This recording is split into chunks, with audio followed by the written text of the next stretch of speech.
अस्सलामुअलैकुम वरहमतुल्लाहि वबरकातुह। तो भाई आज का व्लॉग जो है, आज की जो स्टोरी है वो भी अच्छी खासी हॉरर स्टोरी है। लेकिन उस स्टोरी को शुरू करने से पहले मैं बता दूं कि भाई साहब, आप लोग स्टोरियों को प्लीज़ गौर से देखा करो, गौर से सुना करो, ताकि जब तक कि आप स्टोरी को गौर से नहीं सुनोगे और अपने आप को उस जगह में नहीं रखोगे। मिसाल के तौर पे आप कोई स्टोरी सुन रहे हो, आप अपने आप को उधर ले आओ और आप देखो कि सब कुछ आपके सामने हो रहा है और आप देख रहे हो, तब आपको स्टोरी सुनने में भी मज़ा आएगा। तो स्टोरी को जब भी आप सुनो, क्योंकि अमूमन लोग ऐसे होते हैं कि जो स्टोरियाँ लगा लेते हैं, साथ में मोबाइलों पे लगे होते हैं, अपने दूसरे तीसरे कामों पे लगे होते हैं, वो कुछ सुनते हैं कुछ नहीं सुनते, तो स्टोरियाँ मज़े कभी भी नहीं देगी। अगर स्टोरी का सही मज़ा लेना है, स्टोरी को मुकम्मल तौर पे शुरू से ले के आखिर तक मुकम्मल तौर पे स्टोरी को सही तरीके से सुनो, तब आपको स्टोरी सुनने का भी मज़ा आएगा। तो भाई स्टोरी आज की शुरू करने से पहले मिलकर इकट्ठे अल्लाह का नाम ले लें, अपना हिसार बना लें। आऊज़ु बिकलिमातिल्लाहि ताम्माति मिन शर्रि मा खलक़, बिस्मिल्लाहिल्लज़ी ला यज़ुर्रु मअ इस्मिही शै'उन फ़िल अर्ज़ि वला फ़िस समा व हुवस समीउल अलीम। अच्छा जी, तो फिर आज की हमारी स्टोरी है, ये 6-7 दोस्त हैं, ये उनकी स्टोरी है, जिसके अंदर से एक दोस्त जो था वो फ़ारग है, उसका कोई काम शाम नहीं है, बाकी सारे दोस्त काम करने वाले थे, कोई ना कोई किसी न किसी कंपनी में जॉब पर लगा हुआ था।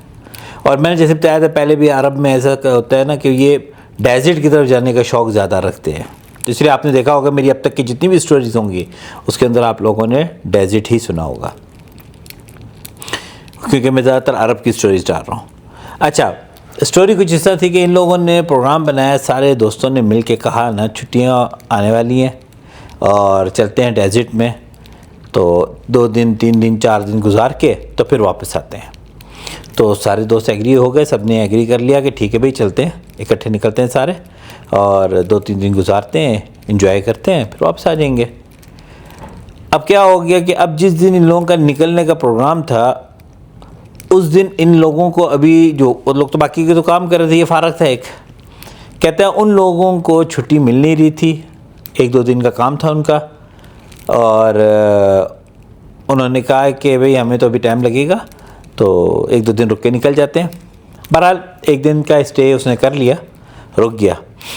अब वो क्या कहता है, वो बैठा हुआ है, उसको शौक़ भी बहुत ज़्यादा था, वो कहता है मैं एक काम करता हूँ, मैं ख़ुद निकल जाता हूँ, जाकर पहले जगह देखता हूँ, कोई साफ़ जगह, क्योंकि काफ़ी अंदर जाने का प्रोग्राम था इनका, इन लोगों ने काफ़ी अंदर का प्रोग्राम बनाया था। तो इन्होंने कहा कि ये इसकी प्लान थी, ये ख़ुद सोच रहा था कि मैं पहले चला जाऊँगा, ये लोग बाद में आ जाएंगे, मैं इनको लोकेशन सेंड कर दूँगा, ये पहुँच जाएंगे उधर। अच्छा, इन लोगों ने क्या किया, अब ये अपने दोस्तों के पास गया, उसको बोलता है कि मैं काम करता हूँ, मैं निकलता हूँ और तुम लोग फिर बाद में मुझे ज्वाइन कर लेना। वो कहते हैं कि यार इकट्ठे चलते हैं, अभी क्या अकेला तू जाएगा। कहता है मैं कहता हूँ कि मैं जाकर ना पहले जगह जगह ढूंढ लूँ और उसके बाद तुम लोगों को बुलाऊंगा, तो जगह में मैं देख लूँगा, तुम लोगों का काम है 1 दिन और मैं फ़ारग हूँ, मेरे पीछे कुछ काम शाम मेरे पास तो कोई है नहीं, तो मैं जाके जगह देख लेता हूँ। उन्होंने कहा ठीक है भाई, अगर तू नहीं जानना तो जा, फिर अल्लाह की हिफाजत में जा, अपना ध्यान रख और अपना असला वगैरह रख लेना, जो उसके पास बाकायदा लाइसेंस के साथ था, वो चीज़ें अपने साथ रखना और अल्लाह का नाम ले तो निकल जा। उसने क्या किया, उसने अल्लाह का नाम लिया और अपने सामान लोड किया और वो निकल गया। अब ये जब निकला है ना, तो रियाज़ में जुनूब की तरफ ये निकला। जुनूब की तरफ ये है कि वहाँ पे भी डेज़र्ट वगैरह काफ़ी है, और ये है कि डेज़र्ट प्लस पहाड़ इस तरह से है ना, पक्की ज़मीन कच्ची ज़मीन और सामने ना डेज़र्ट सा बना है और एक तरफ सारे ना पहाड़ होते हैं। तो ये उस इलाके की तरफ निकल गया। अभी तकरीबन 100 किलोमीटर 150 किलोमीटर अभी रोड पर ही चल रहा था, 100-150 किलोमीटर, जब तक कि वो अपनी उस लोकेशन पे पहुंचना था उसने।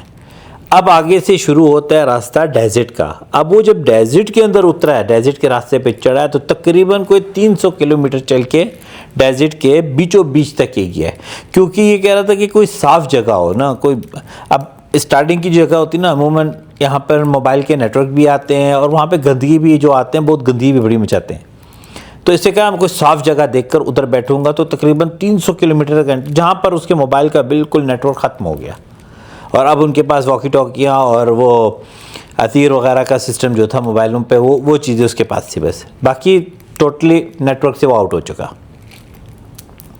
अभी एक जगह पहुंचा, इसको जगह बड़ी प्यारी लगी है इसे। अब वो उसी के अंदर तकरीबन और 10-15 मिनट तक आगे चलता रहा, जब तक कि उसने कोई साफ जगह उसे नहीं मिल गई। और जिस तरह की वो जगह चाहता था, जिस तरह क्या वो सोच रहा था कि साफ जगह हो, वैसी ही जगह उसको मिल गई। अब उसने क्या किया, वहाँ डेजर्ट है, बिल्कुल साफ़, किसी के पाँव का कोई निशान नहीं, ना जानवर, ना परिंद, ना तिर, न कुर, कुछ भी नहीं, ना गंद बला, ना कुछ, बिल्कुल डेजर्ट, साफ़ सुथरा डेजर्ट। और सामने बड़ा पहाड़ है, बहुत, इधर से लेकर उधर तक पहाड़ ही पहाड़ है, और सारा बड़ा प्यारा मंजर उसे मिला। उसने क्या किया, उसने वहीं पर ही अपना टेंट लगाया और उसने वहाँ पर आग जला ली और उधर ही उसे अपना डेरा लगा लिया। अब मगरिब का टाइम हो गया, इसने उठा है, जाके वज़ू शुज़ू किया है, नमाज़ पढ़ी है, इसने खाना वगैरह खाया, इतने में इशा का टाइम हो गया। अब इससे क्या सोचा, इसे क्या, थक गया हूँ, काफ़ी लंबा सफ़र भी किया, थोड़ी आँख लगा लूँ।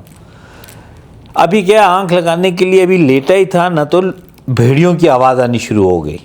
भेड़िया जिस तरह आवाज़ निकालता है ना, तो उस तरह से वो पहाड़ की तरफ से ना भेड़ियों की आवाज़ आ रही। अब वो बड़ा उससे हो रहा है कि यार मैं भी अकेला हूँ, भेड़िया आ गया, कोई मसला ना बन जाए। इसने क्या कहा, इसने कहा कि मैं वो गन लाता हूँ, जो कि उसके बाद बाकायदा उसका लाइसेंस था, और मैं पहाड़ की तरफ हवा में 2 फायर करूँगा, जिसकी वजह से वो ज़रा हट जाएंगे। खैर उसने वैसे ही किया, वो गन लाया, उसने हवा में पहाड़ की तरफ रुख करके और 2 फायर किए उसने, जिसकी वजह से आवाज़ आनी बंद हो गई। अब ये क्या, अभी डर भी गया था थोड़ा सा भेड़ियों को लेकर, तो इसने क्या कहा, मैं गाड़ी में जाके लेट जाता हूँ। अभी गाड़ी में घुसा, गाड़ी में घुसते साथ इसने गाड़ी लॉक कर ली, और लेकिन उसको मज़ा नहीं आ रहा था। वो कहता है कि मज़ा अंदर बैठ के क्या मज़ा है, अभी बाहर खुले में लेटने का दिल कर रहा है, बाहर खुले में लेटूंगा, मौसम भी अच्छा है, और पता है हल्की सी चाँद की रोशनी होती है उसके अंदर टेंट लगा हुआ है, यानी कि ज़्यादा दूर तक नज़र नहीं आता, लेकिन आसपास तक जहाँ तक आपकी नज़र जाती है वहाँ तक आप सब कुछ देख लेते हो, चाँद की रोशनी में जितना नज़र आता है। अच्छा, इस तरीके किया इसने, फिर गाड़ी का दरवाज़ा खोला, उतरा और उससे कहा मैं बाहर ले लेता हूँ। लेकिन थोड़ी देर बाद फिर उसने भेड़ियों की आवाज़ें सुनी। उसने कहा नहीं भाई, ये तो बड़ा काम ख़राब है, तो मैं गाड़ी में ही जाकर ही लेटता हूँ, थोड़ा सा शीशे डाउन कर लूँगा तो अच्छी खासी हवा भी आती रहेगी। तो इसी कह के गाड़ी में गया है, जाके लेटा है, शीशे नीचे किए और ये सोने की कोशिश कर रहा है, और इसकी आँख लग गई। कहता है कि मुझे नहीं पता है मैं कितनी देर तक सोया हूँ, एक आवाज़ पर मेरी आँख खुल गई। कहता है फिर मैं सुन रहा हूँ किसी बच्चे की रोने की आवाज़ आ रही है। तो ये गाड़ी से उतरा है नीचे, और पहले अपने सामने देखता है, कुछ नज़र नहीं आया, लेफ़्ट में कोई नहीं, राइट में कोई नहीं, पीछे अपने देखता है, कोई नहीं। कहता है जितनी देर में पीछे मुड़कर वो आगे देखता है ना, इतने में से अपने सामने एक बच्चा खड़ा हुआ नज़र आता है, जो रो रहा होता है और माँ बाप को बुला रहा होता है आवाज़ें देकर, तो उसके सामने आ जाता है। अब वो उससे पूछ रहा है, गन उसके बाद लगी हुई है, उससे बार बार पूछा तू कौन है भाई, तू किधर से आया है, किधर तेरे माँ बाप। वो बार बार एक ही छोटा सा बच्चा क्या शोर मचाएगा, वो यही लगा हुआ था कि माँ बाप का नाम लिए जा रहा है अरबी के अंदर, और माँ बाप के पास जाने के लिए बोल रहा है। कहता है मुझे समझ में नहीं आई है, हाँ चाँद की रोशनी थी और मैं पाँव के निशान देख रहा हूँ, जो निशान पाँव के थे इसके, मैंने कहा चलो इसी निशान पर जाता हूँ, शायद कुछ मिल जाए, इसके माँ बाप का पता मिल जाए आगे, शायद कहीं टेंशन लगा के बैठे हों। कहते हैं मैं उन निशानों पे चलते चलते चलते ना, वो एक पहाड़ की एक छोटी सी ना, मट्टी के पहाड़ की एक छोटी सी ना ऐसे ना चढ़ाई सी आती है। कहते उस पर चढ़ के जब मैं नीचे की तरफ उतरने लगा, मैं क्या देखता हूँ सामने एक टेंट लगा हुआ है बेतशार। मैंने आपको बताया बेतशार जो होता है ये काले रंग का होता है, बहुत पुराना बदुओं का होता है, और बहुत पुराने मॉडल का ना बेतशार लगा, तो बहुत पुराना सा, और आगे एक आग भी जल रही थी। कहते ये उतरा है, जाकर उससे वहाँ खड़ा हुआ है, खड़े होके इसने ना आवाज़ देनी शुरू कर दी कि कोई है अंदर, कोई है अंदर, कोई है जिसका ये बच्चा गुम गया। कहते अंदर से एक बूढ़ी औरत निकली और उसने कहा कि हाँ ये बच्चा हमारा है। तो उसने बच्चे को बोलता है कि ठीक है जा भाई, तो अंदर चला जा।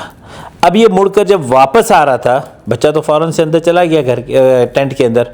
अब ये मुड़कर जब वापस चलना शुरू हुआ तो पीछे से वो बोलती कि भाई तू किधर चला है, तो ऐसे नहीं जा सकता, अब तू आया है, आ गावा शावा पी, चाय शाय पी और उसके बाद जाना। इसके अलावा हम तुझे नहीं जानते, क्योंकि मैंने पहले भी कहा कि अरब में जो होता है नहीं, इनका कल्चर है, जब मेहमान घर पे आ जाए ना, हो या ना हो, चाय गाहवा ये लाजम पूछते हैं और ये ज़बरदस्ती पिलाते भी हैं, बैठ जाओ अपनी तरफ से। मेहमान नमाज होता है ना बहुत ज़्यादा। तो उसने बुलाया उसको, उसने कहा नहीं मेरा ऐसे, उसने कहा कि सवाल ही नहीं उठता, तो ये जाने दूँ अब पी और उसके बाद बेशक तेरा दिल करे तो चला जा। अब वो आगे अंदर आके टेंट में बैठ गए। अब वो गई जाकर गावा शावा बनाने के लिए। कहते अंदर से निकली एक स्याह काले लिबास में स्याह काली औरत। वो आई, उसने मेरे सामने रखा गावा वगैरह रखा मेरे सामने, खजूर रखी मेरे सामने और बोल के गई कि इसको खा लेना पी लेना और फिर अगर तुझे जाना हो तो बेशक चले जाना। कहता है मैं वो चली गई रख के मेरे सामने। उसके बाद मैंने उसको उठाया, मैंने गावा डाला और मैं गावे का अभी एक सी भी ली थी मैंने थोड़ी सी, तो उसका बड़ा गंदा बड़ा बदबका सा जायका था उसका। और खजूर ऐसे कि जैसे ना पत्थर की तरह सख्त खजूर थी। तो मेरा दिल नहीं किया, मैंने छोड़ दिया। बस कहता है कि नींद इतनी सख्त थी, मैं कभी जाग रहा हूँ, कभी सो रहा हूँ, कभी ऊँग आ रही है, कभी कुछ है कभी कुछ। कहता मुझे नहीं समझ में आई है। उधर ही आग के पास ही बिस्तरा ऑलरेडी लगा हुआ था, मैं उधर ही बैठे बैठे मैं उधर ही सो गया, मेरी आंख लग गई।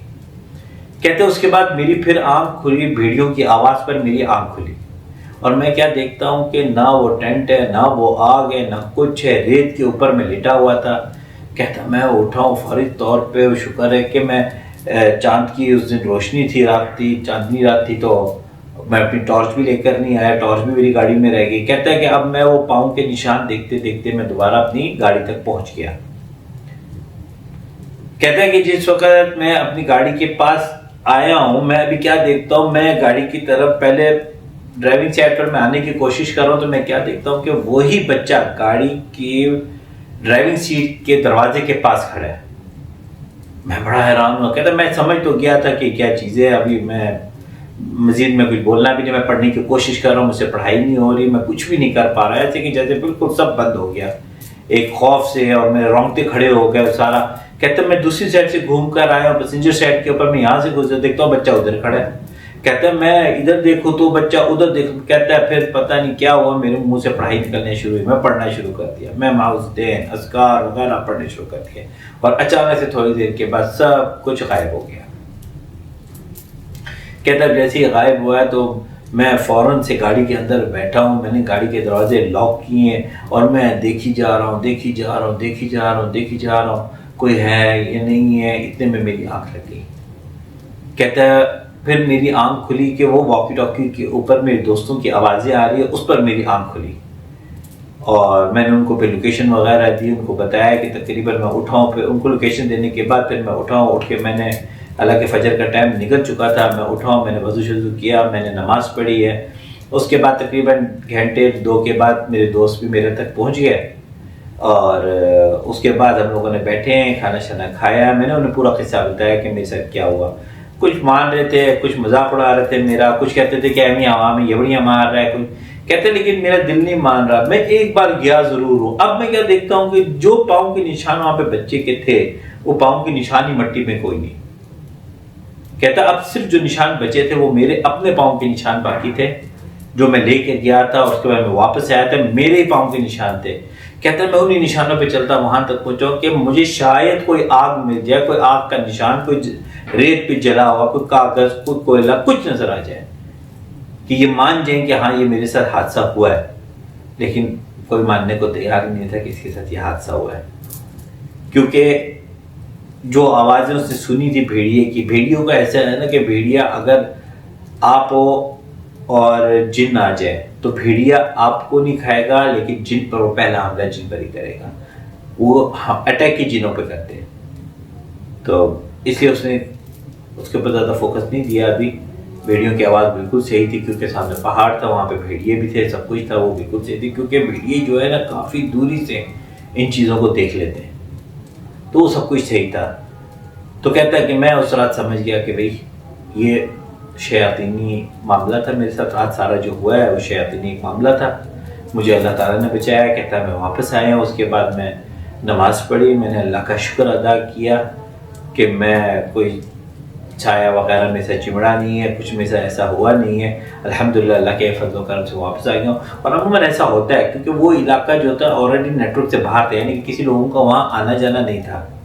वो ऐसे जगह में चला गया सेंटर में ना, जहाँ कभी कोई इंसान आया ही नहीं। तो ऐसी जगहों पर ऐसी चीज़ों का फिर बसेरा तो 101% रहता है। और उन लोगों ने भी उसका बच्चा के मेरे ख्याल में छोटा सा टहलता वहलता इधर निकल आया और ये उसको छोड़ने चला गया, जिसकी वजह से उन लोगों ने इसे नुकसान नहीं दिया। मेहमान नवाजी जो करते हैं वो लोगों की है उसने, लेकिन उसको नुकसान नहीं दिया, उसको इसी हाल में छोड़ दिया। तो ये थी हमारी आज की कहानी।